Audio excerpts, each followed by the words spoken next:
Hello and welcome to About the Valley. And my guest this week is Mike Minogue, who is a candidate for governor, and Republican candidate for governor. And the convention is coming up in, another week, or a week from Saturday. And Absolutely, 25th. yes, I want to tell you, and he announced to me already, our chairman, the local Republican Town Committee chairman, as well as the chairman of the Board of Selectmen, he's in both positions, told me he will support you. Fantastic. Yeah, and that is Mike Wilkes. Another Mike. Well, anyway, Hello, Mike, Mike. first thing I want to talk to you about is the fact that you're not a typical politician. In fact, you're not a politician at all, are you? I am not at all. I'm actually a public servant. I'm a CEO. I'm a father, husband, Army Ranger, and combat veteran. Oh, yes, you're a graduate of the Point. I am. I'm a West Pointer. Very proud, and I learned a lot through that experience. That's a great institution.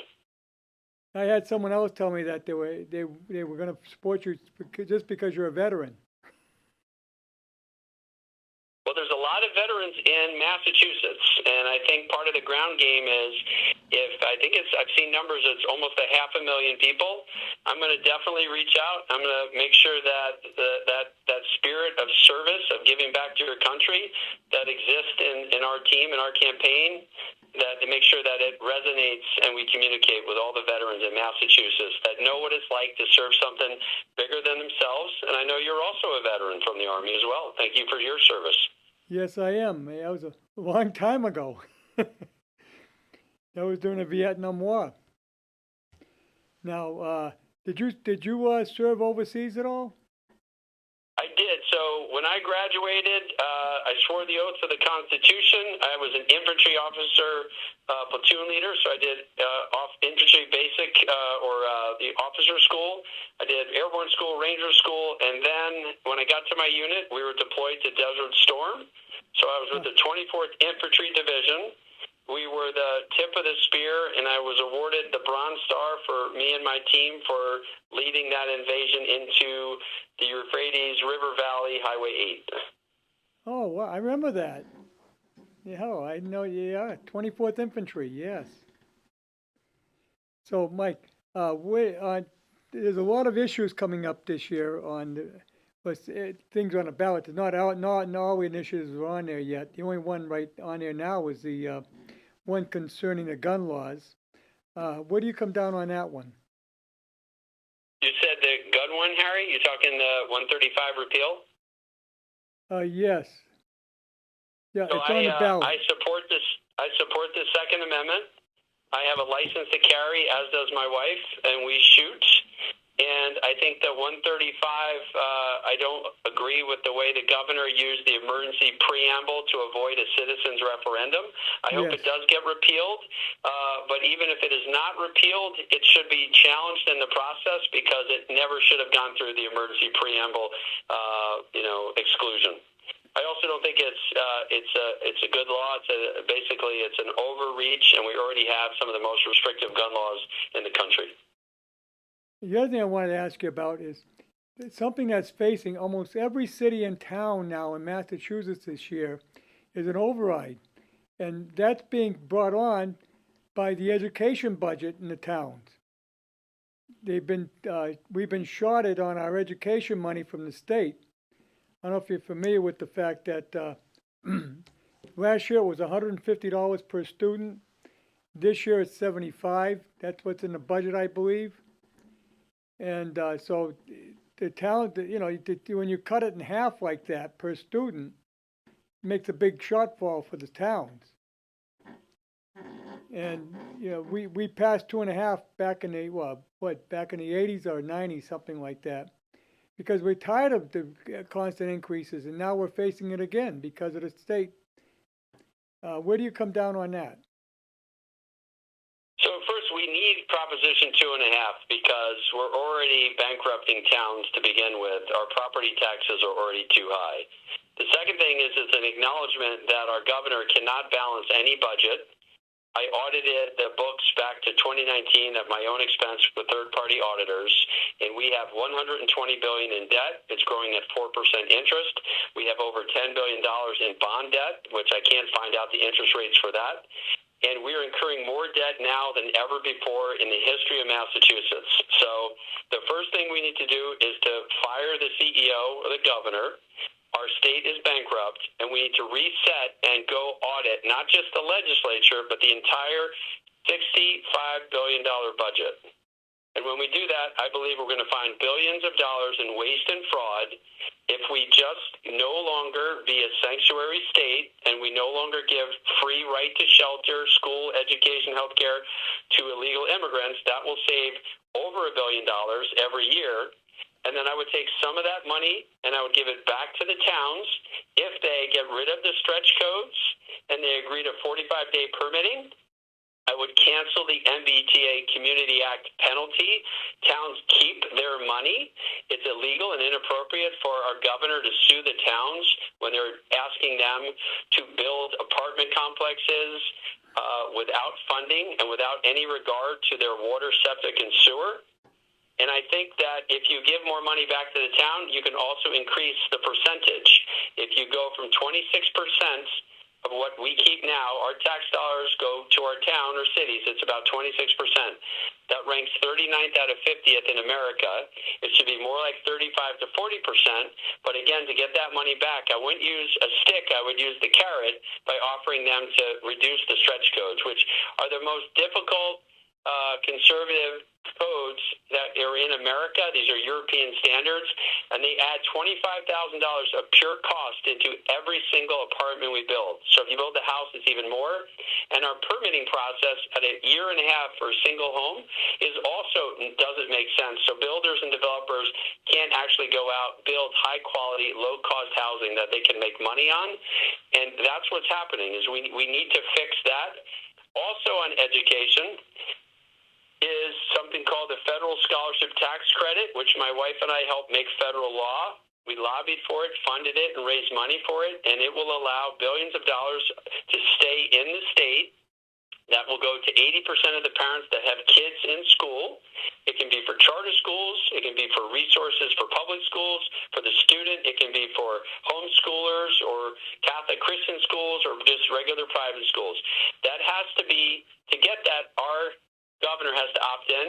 Our governor has not opted in. She's been able to do this now for months. I will when I become governor, and it will transform education and give parents choice in their kids' education. And that's something that I think is the best thing to do if you want to break the cycle of poverty and give a kid a great future. Oh, this sounds great. You really, I'm behind you 100% everything you said. I was on a planning board for about close to 30 years. And it is a big problem with builders run into state regulations are their problem, especially with the energy situation. The reason we agree, Harry, is because it's common sense. Most people agree, and that's why we're going to win. We're going to win because the state is 65% independent. The conservatives understand and agree with everything, and there's even fiscally responsible Democrats that voted for the audit and want their kids to be able to stay here. We have the argument of what the people want, but our political system wants us to hate each other and blame each other, and our one-party system is not held accountable. They won't do the audit we voted for, and they are overspending, they're overtaxing, and they're overregulating us. And so what we need is a new kind of governor that doesn't want to be a politician, will be a public servant, and will focus on solving problems, not campaigning on them. Governor Healy has been in charge for 3 years, and when she talks about what she will do, it's still campaigning. If she really wants natural gas here, she could announce tomorrow when and where it's coming, what company was selected. America is blessed with abundant natural gas that's clean, cheap, and safe, and we just didn't bring it in from Pennsylvania and New York. She knows where it is because she stopped the gas pipelines when she was Attorney General, and now as governor, she's had 3 years to bring it in. There's also nuclear energy now that's modular and advanced, and we should be bringing that in as well, because we don't have great power and energy here. It's too expensive. We're now one of the most expensive places in the country for energy. We can't run manufacturing facilities on wind and solar. There's zero wind and solar manufacturing facilities in the United States. We also can't run hospitals 24/7 in the winter if we don't change our energy platform. And nuclear energy, while it hasn't been subsidized and it's had bad marketing for years, it's already giving us 20% of our energy through the Seabrook facility in New Hampshire. Countries like France get 70% of all their power from nuclear energy, and it's advanced. What we don't want to do is keep investing and wasting our tax dollars with a decade plus and $1 billion of tax dollars for wind and solar, which today gives us less than 6% of all our energy. So we want to invest in innovation. We want to have clean air, clean, safe water. And the offshore wind, there was just a creation the other day of a new department that will help our fishing industry because they are the farmers of the sea. We feed America, and we also want to really take pride and develop and protect our fishing industry. We're one of the largest suppliers of scallopers and lobsters in the world, and we need to protect that and invest in that and let them thrive. Well, I'm here again. You're talking my language. We had 2 nuclear facilities within the state, one in Row, Massachusetts, and one in Plymouth. And I don't recall any problems at all the time they were online. Yeah, it's relatively, even today, some of the newer technology, like in nuclear subs, I mean, it's not as if this technology it doesn't work. It hasn't been embraced, and they've been attacked from a marketing perspective by, the green energy people. I mean, so there's big oil, there's big tech, but there's also the big lobbying firms for green. And so in the end, what the role is to invest in innovation that respects and prioritizes taxpayer money so that we can lower energy costs. Well, you talk about lobbying. The people making the green facilities, the windmills and the solar, it's all coming out of China. Exactly. We're not even making it here. Yeah. And you wonder, why would we be doing that when we have all this natural gas in America? And fracking, by the way, if you want to see, if you talk to people that want to evaluate it from an engineering objective perspective, fracking is an amazing advancement. It allows us to get more natural gas, not having to go as deep. And in 12 acres, you can produce a megawatt of power. If you want to do the same thing in the ocean with offshore wind, it would require over 70 acres, and it would be eroded and corroded within 3 to 5 years because of the salt water. So the energy argument is really an engineering math problem, and that's what we need in a governor. We need to invest in the best innovation, clean, safe, cheaper energy, so our people have lower costs, higher quality of life, and our businesses and hospitals can thrive. I can tell you, we had a neighboring town of Douglas had a chance to get an AI facility, and they turned it down because they couldn't get the gas. Because they got to produce their own electricity. They need so much of it, they want to produce their own. And it was her refusal allowing that gas pipeline to come through. So, yeah, we definitely got to do something. I'm glad you're looking at that direction. But we're running short on time here. I just want to give you one chance. Let people know, you started your own company, and you brought it to where you are. You brought that into a multi-million-dollar company, right? So I was the CEO of Abiomed. I started in 2004. We were a $20 million company at the time, and after 19 years, we developed the world's smallest heart pumps at Abiomed. We saved hundreds of thousands of lives. We've added thousands of jobs. We manufacture in Danvers, Massachusetts. and it grew to a value of $17 billion. And as I say, it was an overnight success story. It just took us 19 years. So very proud of that culture. It's a patients-first culture, the team. And I know it sounds hokey, but when you make products that save people's lives and you work with an amazing field team that is on call 24/7 all over the world, in hospitals, bedside, helping people live, it's a special team. It's a special mission. But I also have a few private companies that I've helped start from zero. So one is Boost Oxygen. We're the number one leading provider of canned oxygen in America. You'll see it at sporting events. You'll see it out west in altitude sickness. And so I've done that as well. And I have a few other I'm an entrepreneur at heart, and I've had a great career, but it gives me a skill set that no other candidate has. There's no other candidates that have run a business, put manufacturing in place. They come up from the private equity side where you get money and you invest it, but that's different than sweating every detail, dealing with the government, dealing with the red tape, and that's why I would be the best person to grow our economy and jobs, embrace the entrepreneurs and businesses, and go for high-tech manufacturing. If we want to save our economy and help improve the lives and the cost of living everywhere, we need to grow, and we need to grow with high-tech manufacturing, life sciences, defense department, protect the fishing industry, all the things that are going to give us an advantage for decades to come, allow us to build up the middle class, and allow the businesses with their growth to help pay some of our taxes and not put it on the backs of the people that stay here. We're last in the nation in private job growth, which has not happened before. We're second worst in the nation at debt per person. So we need a CEO that can come in and turn this around and make Massachusetts the best place to live, to work, and raise a family again. That's what it used to be, and that's what it will be when I'm governor. And you'll get some of the people that moved out here to move back probably, right? I want to give all my nieces and nephews back that tried to live here and moved to Tennessee and Carolinas. Yeah, my son moved to Florida.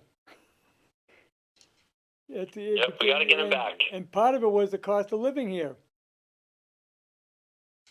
Yeah, everything's more expensive here. If you look at every metric on stuff now, we're usually now in the bottom or last in so many metrics that we used to lead the country in. But it is mass exodus of businesses. It's mass exodus of people. And, you know, the only way around that is if they keep overspending and overtaxing is just they're going to have to keep taxing, and everyone that stays is going to have to pay a higher share of it because states don't print money, and we already have too much debt. And you're for lowering the state income tax to 4%, which may come on the ballot, right? Yeah, so I'm definitely supporting that, but it's actually only a third of a point in the first year. But our state constitution says that if there's surplus, it goes back to the taxpayer. So my goal in coming in the first year, I will audit the entire budget with a third-party audit firm, the same kind of firm that audited me every 3 months for 19 years. Again, I'm the only candidate that's ever been audited, ever run a public company, ever been a CEO. I'd be the first and only governor in the history of Massachusetts that's been a public company CEO or put manufacturing in the state or even been a West Pointer. So I think it's time for a new kind of governor on that end. And if we can do this, we can turn things around. Oh, so then you also support the state auditor doing an audit of the state legislature, right? Absolutely. It's actually public record. Back in March when I wasn't running, I met with her, and she was having trouble finding a lawyer and law firm that would take on the state, and she didn't have funding. So I vetted through my own contacts of running a company and found a great lawyer and law firm, and I offered financial support.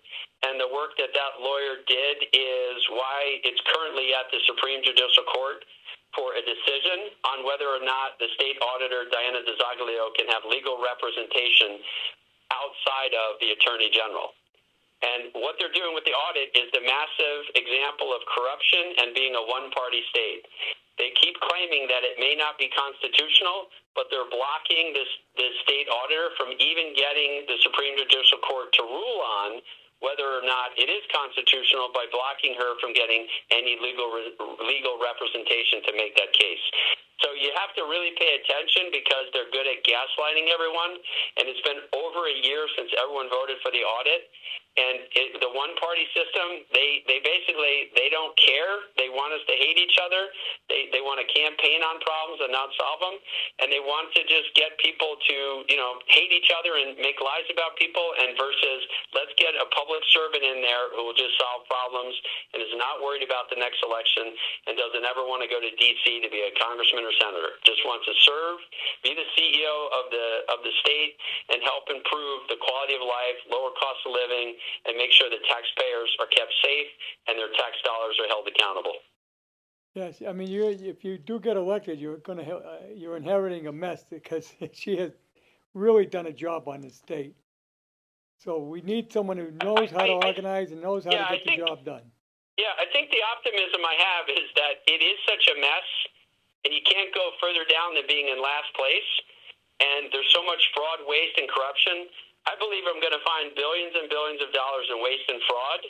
I think that the people love it here, and the people that are thinking about leaving will stay. And I think some people will come back if they just know there's common sense and compassionate leadership. And we will get accountability and do the audits for everything. We'll have affordability because I'll lower the third of your utility bill, bring in new energy. I will cancel the MBTA Communities Act. There won't be a penalty. And I'll get rid of the net zero, which is unfunded, which would bankrupt the state. We'll make it a place of opportunity again. I'll basically look to find land that I can streamline the permitting and offer it to entrepreneur businesses and companies, and especially if they do manufacturing. I'll support the federal scholarship tax credit, which will help parents. And most important, I'll keep communities safe and uphold the law. And I don't need the legislature to declare that we're no longer a sanctuary state, and right to shelter does not apply to illegal immigrants, nor will they get free everything. So when I do that, I think it's gonna jumpstart people to stay, invest, and grow. And I'm very excited to have the opportunity to make a difference in the lives of millions of people in the Commonwealth. Also, would you support a law like New Hampshire just passed requiring voter ID? I do support that. We have to make sure in our state we don't even have to have a license even to vote. We need to have integrity in the voting process. And I think that the U.S. Attorney Leah Foley now has someone who's dedicated for election integrity, and I think that's something that's not a bipartisan issue. That's an American issue, and I think everyone does support that, and that's why you see broad support for some type of process of having some identification in that voting cycle. Well, one thing concerns me. We're going to give licenses out to illegal aliens. And when we give them a license, what do? We register them to vote. Yeah, so we already give licenses, Harry, as you know, but before they used to they could opt out not to vote. Now there's not even an option to opt out. So we give them a license. They automatically get to vote. But unfortunately, our law doesn't even require a license anymore to vote. You can go in and vote without even showing ID. I That's know. insanity, just walk in and vote. And everyone should be against that. That's just almost an acknowledgement that we don't care if people are voting and there's not integrity in the process. So I definitely would. But I want to thank you for your time and remind your listeners that it's Minogue4MA.com. MINOGUEFORMA.com. I am matching every donation. I'm the only candidate doing that, and we're kind of built to win. We've got the most volunteers and delegates. We've been on TV advertising. We've got the most active social media. And most important, I've got twice the cash on hand than the incumbent Governor Healy. So we are ready to win. I'm excited to get to the convention and win that nomination, and then start focusing on winning the general election coming at the end of the year. Great. Well, we'll see you a week from Saturday at the convention. Outstanding. Thank you, Harry, for your service. God bless you, and thanks for the support. Thank you, and thank you to everyone that tuned in. Take care.